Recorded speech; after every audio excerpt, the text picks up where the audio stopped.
guys, how's it going? So I'm up in the sun porch today because it is 105 degrees outside right now. It's crazy hot, and it's actually very hot in here, but I did bring down an extra fan, and I thought that this would be the perfect afternoon to sit down and talk about bulbs because I just placed my order last week, and I was just kind of running through all of my lists and kind of thinking about where I wanted to plant things, and I just wanted to make this video sharing all the things that I ordered and talk about last year's order as well as how they performed in our landscape this spring, just so you guys can start thinking about it because it's a really good time of year when it's really hot to come back inside, try to escape the heat, and then just start thinking about like the fun stuff you get to do once the weather cools down a little bit. And bulb planting, I'm going to be honest with you, is one of my least favorite things to do out in the garden. I do not like the actual activity of planting bulbs. I love the payoff in the end. When the spring rolls around and because you know, like bulb planting for us usually lasts a day or two. We usually plant quite a few of them, but it's such a small amount of time. And then in the spring, you get to enjoy them for so long. It's just so worth it. And if you are wanting specific varieties of bulbs or large quantities of bulbs, it's a really good idea to get your orders in early because once it cools off just even a little bit, people start thinking about it and they'll start ordering and then things get gobbled up really fast. So I thought it would be a fun video to do today. And we did a video almost identical to this last year. I just ran through my order. You guys seem to like it and think it was helpful, I think. So I'm hoping that that is true. So I just got my Color Blends catalog a couple of weeks ago and I've made notes. So this was my 2019 order. And then these are some other things I wanted to talk about today that I planted last fall that I really liked. So let's run through the list. So last fall we planted, I think, over 3,000 bulbs. It was a beast, but I really enjoyed a lot of these bulbs. So the first thing that we planted were alliums. I had planted 100 Globemaster alliums in our back formal garden in the boxwood formations, and they were absolutely beautiful, but they grew a little bit shorter. Well, I don't think they grew shorter. I think they grew how they were supposed to, but my boxwood hedges were taller than I thought. So the growth, they were about at the same height. We had a boxwood hedge and then the top of the alliums, and I was kind of hoping that the alliums would be up taller, but I really felt like I couldn't trim my boxwoods down as low as I needed to make them show. So last year we decided to order Ambassador alliums, which grow a little bit taller than Globemasters, and we popped them in between all the Globemaster bulbs so that this spring they would grow a little bit taller and we could see some of them. And it was a really good move, I think, because even though I enjoyed those Globemasters so much, it was almost kind of like a hidden little gem because you'd be walking in the garden, you kind of see like a faint haze of purple, but then you'd get up on that space and you were like, whoa, like what is going on in here? These are gorgeous. But this year we had a little bit more height with the Ambassadors, so we had 2 levels of purple and they were very similar in color and similar in, I think Globemaster blooms are a little bit bigger, but not a ton bigger than Ambassadors in, I guess, in terms of how they grew this spring. It might be different on a regular year. And then I did plant more Globemasters because I think that's my favorite variety. In fact, you'll notice that I ordered some more of those for this next year. But we planted those up in our Versailles garden. So in that corner flower bed where we just planted phlox for you guys in a video, we popped those up there in little groups. So like a group of 5, a group of 7, and they're just kind of dotted throughout that flower bed, and it was so beautiful. Those blooms were like as big as my face. They were so huge. And then we had a few left over, so we came right up here on one side of our like iron stair rail that leads up our stairs. On one side of the stairs we planted the leftovers, and they were such a beautiful look up here, and I just decided like every year I just need to add 100 more alliums. I just need to pop them all over the place. And I can't believe it that when I was growing up I used to hate alliums. I used to associate them with like really dry, stark looking gardens because that's the only place I used to see them in this area. And so I really I'm having fun really enjoying those bulbs. The other thing we planted last year were trout lilies, and I had planted a few of them the previous year. I planted 25 just to try them out. It was a brand new bulb to me, and they were so amazing that I ordered 200 more and planted in the same spot, and it was a gorgeous carpet of just these woodland looking, they almost look like lily of the valley leaves, and then the stalks come up and they're just very short, and their blooms, their stalks kind of turn down, and then their blooms kind of face down, and they're just like these little ballerina skirts of yellow. and they're just such a bright, beautiful pop back there, and they did so well and fit in that area so well. Loved it. Next was a bulb called Snowflake. It's like a giant snowdrop. So they grow up about this tall, really strappy, grassy leaves. They look like a daffodil coming up out of the ground. And then they get these long arching stems with snowdrop looking blooms on them. But they don't come up until later in the season. In fact, they were up with our late tulips. And it was just so, so beautiful. So I actually didn't order any more of those this year, and I'm kind of kicking myself for that now. But I want to see how they naturalize. I want to see how they do before I start packing them all over in the garden, because you know, some bulbs naturalize really well. Daffodils are one that typically do really well, and some don't. So anyway, I just kind of want to see what they do, but I really enjoyed them. Wonderful for cut flower arrangements because you get that snowdrop looking delicate bloom on a super long sturdy stem. Next was a fritillaria called Snake's Head. Now I did not get any pictures, I don't think. I need to go back through my camera on my phone and see if I snapped any pictures of those, but they're just, I actually am like super drawn to flowers that have that bent stem with a flower that hangs down, like hellebores and all of these other bulbs that have that kind of structure, but the Snake's Head have that. So they don't get very tall either. I want to say like maybe 10, 12 inches or so. And so very delicate stem that has this downturned bloom that are beautiful. Like they're a mix of white and then this deep kind of plummy purple and pink, but they're checkerboard.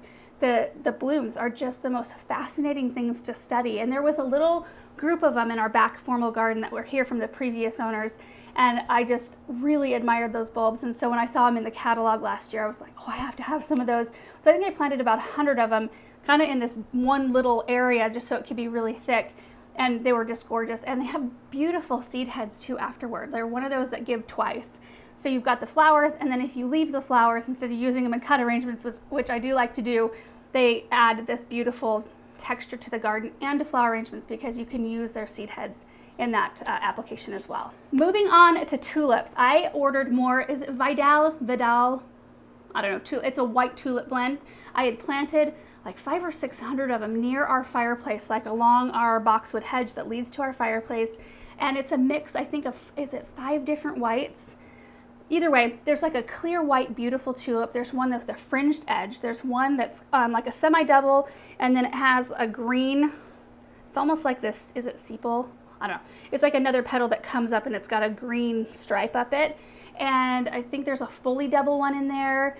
And it came up again beautifully. You know how some tulips just come back pretty weak, which I have experienced with some other varieties of things. This one was just like, it came up as like every bit as thick as it did the first year, and I was so thrilled with it. And I didn't even know it was going to come back that great. And I had ordered 1,000 more of those tulips last fall, and we planted them around all the red point maples along our west side. And it was so beautiful. Now I decided to put all white tulips in there because I wanted to go with the moon garden kind of theme, and I'm kind of moving away from that now. But hopefully next spring we have just as beautiful a show. I'm just going to see how they do there. I'm not going to plant anything different or new.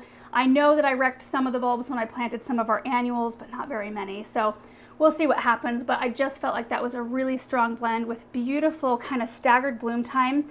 When you get blends like that, oftentimes they make it to where they bloom slightly different from each other. So it seems like you have this show lasting for like weeks and weeks and weeks.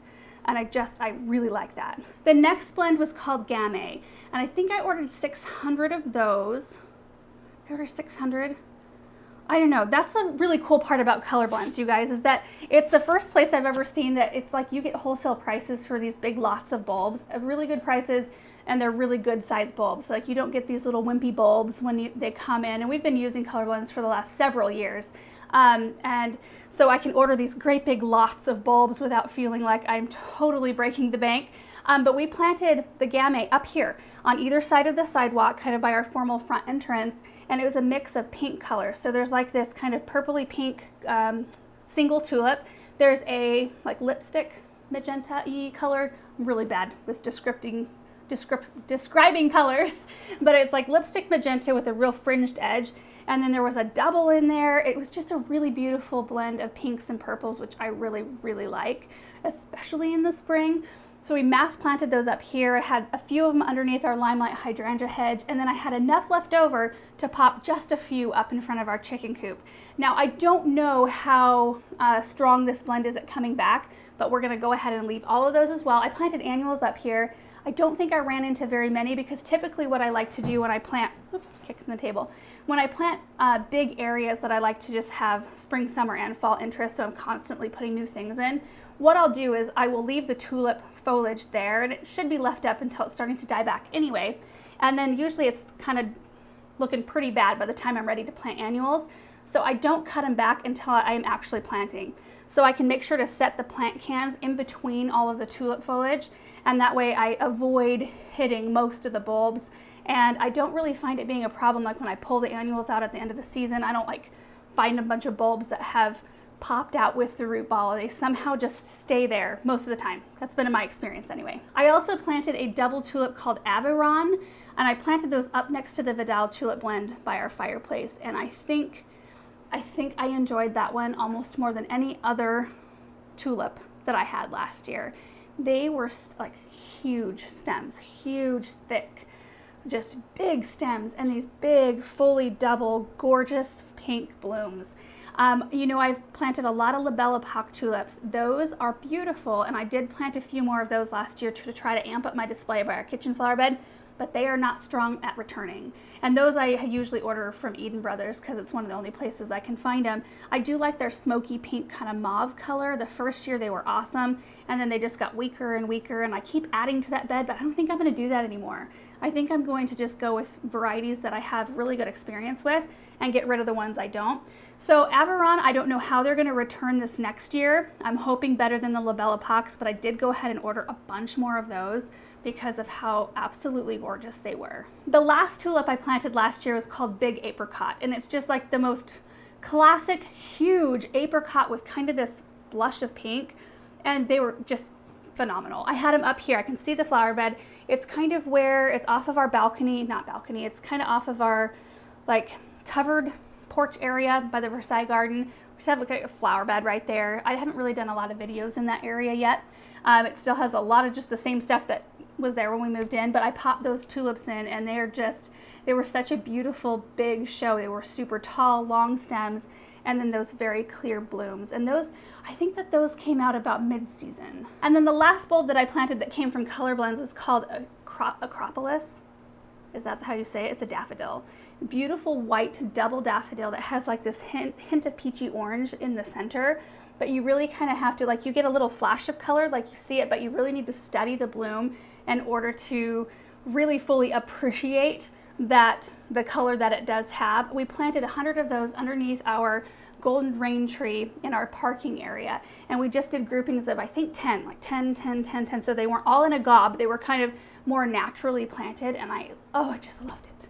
I loved it, and I'm so excited to see how those do and maybe hopefully start filling in. We've since planted a lot of hostas in that area, so I'd love that area to be daffodils and then have the hostas come in and fill in afterward. A couple of other bulbs that I planted that actually came from the garden center, because what I normally do is I have this huge order that comes from Color Blends, and then I go down to the garden center because I cannot resist standing in front of those bulk boxes, you know, that they get in, and you get your little bag and you can fill in however many you want.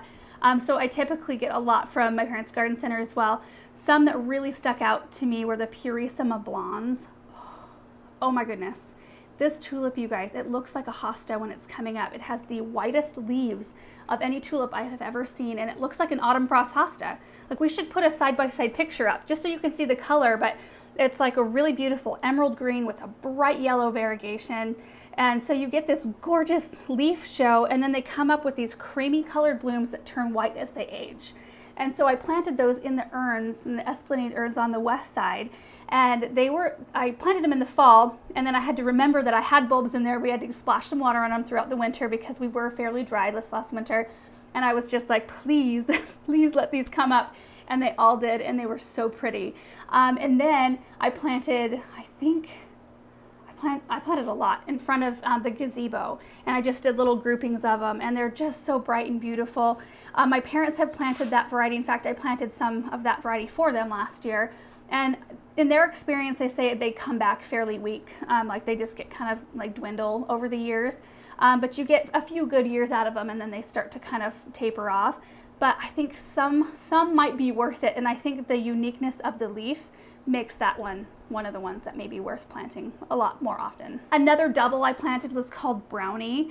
Planted those in a drift behind the gazebo, kind of in an area that it's not even done now, like it's still kind of under construction, and they were absolutely beautiful. They were just this like orange, like a brown orange. Like I think Brownie was such a good name, and they kind of have like little flecks, if you look at them close, little flecks of yellow, but those also had a super big strong stem. And then we planted all those true drop containers, the self-watering containers. Do you remember when I planted 14 of those in the greenhouse with leftover bulbs? I remember my mom, she called me and she was just like, oh man, I ordered way too many bulbs. Like we're gonna be left over, we'll have a lot left over. And so I told her, like, I'll come down, I can help you out. So I went down and like bought the rest of the bulbs that they had. And I just thought it would be a good opportunity to plant up those 14 containers with random assortments of bulbs. And there were two that kind of stuck out to me. I actually gave all the bulbs except for three. I think three of the varieties I actually saved to plant somewhere in my own landscape. And one of them were the Cafe Noirs. I think they were called Queen of Night though. In those containers. Anyway, I have a spot that I wanted to amp up. I already have them in the landscape and I needed more. And then the other two were daffodils. One was called Taurus. And I got a picture of it. It was perfect. I was just walking around up there like checking everything for water, and the sun was setting behind our barn, and the colors of the Taurus daffodil and the colors of the sunset, like they matched. I was like, oh, this is just so gorgeous. So I took a picture. I think I posted it on Instagram, and I just really like those. And then there is a daffodil called Red Devon, which is just like the brightest yellow and orange. And my mom was kind of laughing at him. She's like, those are so garish. But they made me so happy because they were so bright and beautiful. So those were a couple of daffodils of note from last year. And the very last thing I wanted to talk about from last year were the front estate planters. And I got the bulbs for those in the same lot of bulbs I got at the garden center at the very end. And so it was just like a random, when I planted them, I just thought this might look like chaos. Like the colors are okay together, but I don't know, it just might look like a wild mess. But it was a mix of tulips. There's Daydream, which was kind of an orange color, well, it was orange. Pink Impression, very beautiful clear pink tulip. And then one called Calypso, which was, I think, like a creamy color with a pink. We'll try to put pictures on the screen, but I did take quite a number of pictures when they were bloom. And then a Muscari called, I wrote it down, Mountain Lady, which was a blue-white bicolor Muscari, and I planted those all the way around the outer portions, and those came up and kind of bloomed first.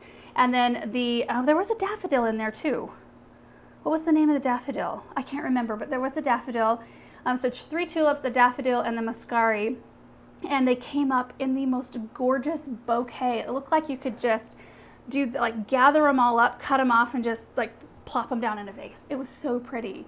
I think sometimes when you do stuff that is kind of like seems out there in terms of what you're comfortable with color or design or whatever, sometimes it turns out to be one of the most fun things that you can remember about that year of gardening.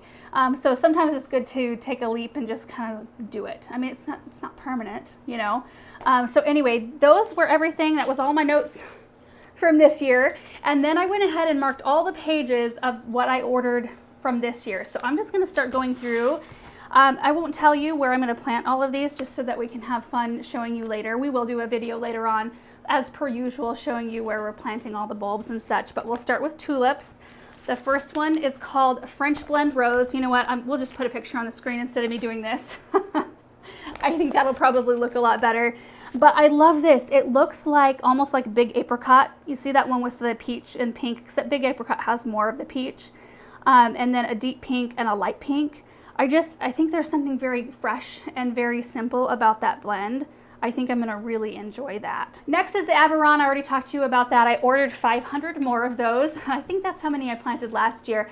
And it's kind of amazing how many bulbs you need to create like a huge drift. I like planting in drifts, but I also do like planting in little groups too. So you could do like 100 bulbs and plant little groupings of 10, and it would be very gorgeous and probably more natural looking anyway to do it that way. I'm not sure exactly how I'm going to plant these this year, but I want to put them somewhere very prominent that I walk by, I think. But look at those. Aren't they so pretty? It's almost like the edges glow. I happened to get my hands on some Veronica. I think it was purple profusion or something. Anyway, it was forced to bloom early because it was for a show, that garden show that got canceled. And so we got our hands on them, and they were in bloom the same time that these pink tulips were in bloom. So I went and set the Veronica right in front of them. And I thought I was going to plant them there because it was so beautiful. But then I'm like, well, this won't ever happen again. We'll never have these tulips and this Veronica blooming at the same time again. So I ended up planting the Veronica somewhere else. But it was gorgeous for while it lasted. I let them sit together for like 10 days out there. Next tulip is called Blushing Lady. And this is more of a, I don't know all the technical names of all these tulips. But this one has pointy petals that come out and kind of flare. And they've got the yellow with the pink, and I think it's really bright and beautiful, and you will see kind of a theme. I actually am not ordering very many tulips this year, just 3 kind of regular-ish tulips, and then there's this one called Turkestanica, I don't know. It's like a little wild tulip, and they don't get very big, like they're a short one, and it just says in the description they get 4 to 8 blooms per stem, and I ordered a ton of these. I ordered 1,000 of these. Because I want to put these somewhere kind of like just in a mass. I think it'll be really beautiful. And I'm not sure, it says that they're a good stayer.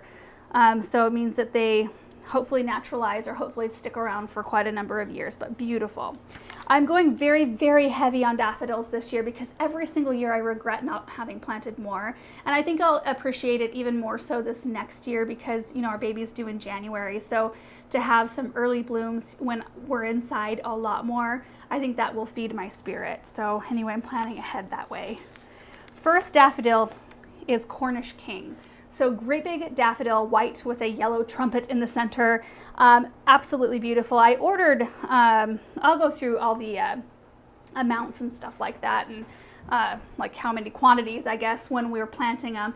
But the daffodils, if you deal with deer or rodents or things like that, like voles and gophers, daffodils do hold up a lot better than tulips do. So that might be something to consider, but I really like this one a lot. Next one is called Charm Offensive. Now it says they're sweet scented. I don't know if that's going to be like scented like the Earlicheers that I planted 2 years ago were scented, which I planted 100 of those Earlicheers really close to our patio, and I didn't realize that they smelled like a paper white, which some people like that smell, and some people like myself don't really like that smell, and it was strong. But I didn't have any aphids in that area, which I typically do, and I wonder if the Earlicheers kept the aphids off my columbines longer than normal, just because of the smell. So I left them. They did not come back that great. I don't know what this one's going to do, but I just think the blooms are so sweet. They come up in clusters. They come up with these little sweet double centers, and they're just so lightly colored. You'll notice I went with a lot of doubles because I'm a double flower lover. Next one is called White Lion. So this is a creamy white with a really really full center, and it's like a kind of a lightish yellow, creamy yellow, and then that creamy white color is so pretty. So the next one is called Delnisha. I'm not sure if I'm saying that right, but look at the bloom. Creamy white with that beautiful peachy apricot color in the center and all the ruffles. Look at all those ruffles, they're so pretty. And it says that they're fragrant and long lasting. So I'm excited, really excited for that one. The next one is called Yellow Cheerfulness. And I love this one because it's very bright. It's still like a soft yellow, but it's still very bright. And I think that that's good to have in some spots. So like a pale yellow on the outside, outer petals, and then the petals, the frilly petals in the center a little bit deeper. But I love the description in this one. It just said, Yellow Cheerfulness will look as fresh next spring as it did in the spring of 1937, which means that this is one that we can expect to do really, really well from year to year, which is great. And then Peach Cobbler. I actually have grown peach cobbler before, and I never was able to find it in a great big quantity. So I'm really excited about this. I grew it in, let's see, I've got it in one little spot next to our, like a wicker container by our kitchen flower bed, and then I grew it in a container one year. Actually, I think I grew it in the container the one year, and then I moved the bulbs out and put them in the landscape. So I just have this little patch of peach cobbler, and then I didn't see that variety forever. So I was super excited about this. It's just the most gorgeous thing. Boy, can you tell I like double flowers? Next is one called Frosty Snow. And this is more of a traditional single. It's got the creamy white, and then the trumpet in the center is that what it's called? It's like a trumpet to me. Anyway, it comes out kind of creamy white and then it graduates into a bright yellow on the ends. And it does say, which is interesting, that it provides an evolving display. So it doesn't look like that right from the very beginning. It says that the broad cup opens yellow throughout, and as the days pass, the yellow retreats to the rim before vanishing entirely. So at the very end, they'll look more all creamy white. So that's really neat. Oh, I should mention, because it's actually on the same page, there's one called Avalon right here. I planted that year before last, and it came back just every bit as strong, and they're so pretty. I mean, look at that. Isn't that unusual? It's like a almost neon iridescent yellow. And then the cup or the trumpet in the center is white. So it's like a reverse of what you normally see. So that's a really good one. And then we've got Bella Estrella. Anyway, it says it has a sweet scent, and then it's got usually 2 flowers per stem, which will be interesting for flower arranging, to have some single stem and some that have clusters. But this one has white, like bright white, and then the center, instead of being like it's a single cup, but it's like kind of split on the ends and they kind of like flare out. So it gives it a little bit of a ruffly appearance, or like just a unique appearance while not being a double. And then Casada. Now this one is so pretty. So it's like the cup in the center is just a second set of petals. Like it doesn't go out. It kind of lays itself back on the outer petals, which are white. And then the inner petals are anywhere from a pale yellow to more of a bright yellow, but they vary. It's kind of like they ripple. The color ripples. I think that's so beautiful. And then we have one called Hawera. It's a small daffodil, so it's kind of like the wild tulip that I have. This one gets like 6 to 8 flowers per stem. It's a lot shorter, so I did order 1,000 of these, and you can get like 1,000 of these is $220. 1,000 bulbs. Like what's the math? I should be able to do that math in my head. 22 cents per bulb. The amount of joy you get from a flower and the length of enjoyment you get. Like my mom always kind of likened it to people who buy coffees, like specialty coffees. She's like, you know, you could go down and you could buy a coffee for $4.50 and you can enjoy it for an hour, or you could spend that $4.50 on a fresh bouquet of flowers at the grocery store and you can enjoy that for like 10 days. So it's all about priorities and where you want to, you know, whatever you enjoy. So anyway, I always love kind of making that comparison because yeah, I think that they had been through it because they went through a phase where they were getting coffee like every single day, twice a day. There's a wonderful coffee shop right down the road from the garden center. And then you start adding up like, oh my goodness, all of the plants I could buy for, you know, that. But maybe, you know, everybody gets their enjoyment in different areas. I get it from flowers for sure. And then the next one, which I'm excited about, is Ice Follies. So it is a nice big daffodil, beautiful white with a cream colored center. It's one of my dad's favorite tulips, and I almost thought like, maybe I'll sneak some of those bulbs out into my parents' garden this fall because I think that would be fun.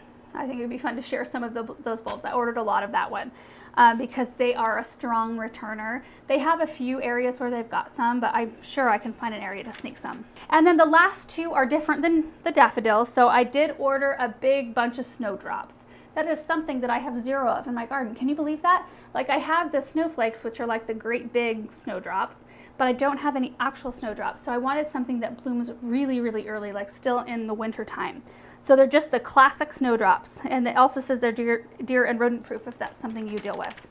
And then I already mentioned it, but I did order 100 more Globemaster alliums just to pop in and around the landscape. So the only thing I didn't really, and I don't know exactly where all of these are gonna go, like I said, now that we have shifted attention on the west side to not be a moon garden and to start adding in more color, I think it would be fun to get some bulbs in there and get some early color going on.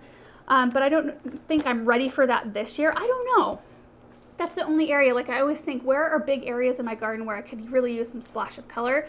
Definitely could use it over there in the spring because there's so much open space still, but I think we'll probably wait on that a little while. In a space that big, I think I would need to really order a lot of something, and I just didn't, so I don't know. And then we'll have so much more opportunity on the new property once we actually start planting flower beds and doing that sort of thing, so that will be extremely fun as well. So that's pretty much it for this video. I just thought it would be fun to go through this whole thing, talk about the bulb performance from last year, some of the things that I really liked and some of the things that haven't come back as strong, and then going through what I'm ordering this year, because I know it's probably the last thing on everybody's mind this time of year because it's so hot and a lot of us are just like, oh, I just want snow. You know, I just like want a break from this heat. But if you get on it early, then you really will get the things you want, because I know what it's like to get to the point in the year where you get disappointed because you can't get your hands on that variety that you made a note of last spring when, you know, people were sharing pictures of bulbs and that sort of thing. Also, you can request a catalog if you don't have the Color Blends catalog. They've got a wonderful website and they've got all the same pictures on the website, but this is how I prefer to do it. I like to do little notes, handwritten, and I like to have a paper catalog to flip through while I'm drinking my coffee. It's just like a really fun dreaming time for me. So I did get on Color Blends just to see how easy it was to find to request a copy. When you go to colorblends.com, there's a black bar on the very top of their website, the homepage, that says want a catalog, request one here. So you just click on that and then they'll send one out to you. But we will be doing a planting video of all the bulbs that we end up picking up at the garden center and all of our Color Blends bulbs later on this fall. We will probably be doing a big giveaway too with Color Blends, I'm guessing. So it'll either be when we plant them, we might announce it a little bit earlier too, just so you have time to use, you know, the prize money to buy your bulbs. So anyway, be watching for that because it may not necessarily be attached to the actual bulb planting video later on this season. I'm not sure how we're going to work that this year. So anyway, I hope you guys enjoyed this video. I hope you're having a really great day, and we will see you in the next one. Bye.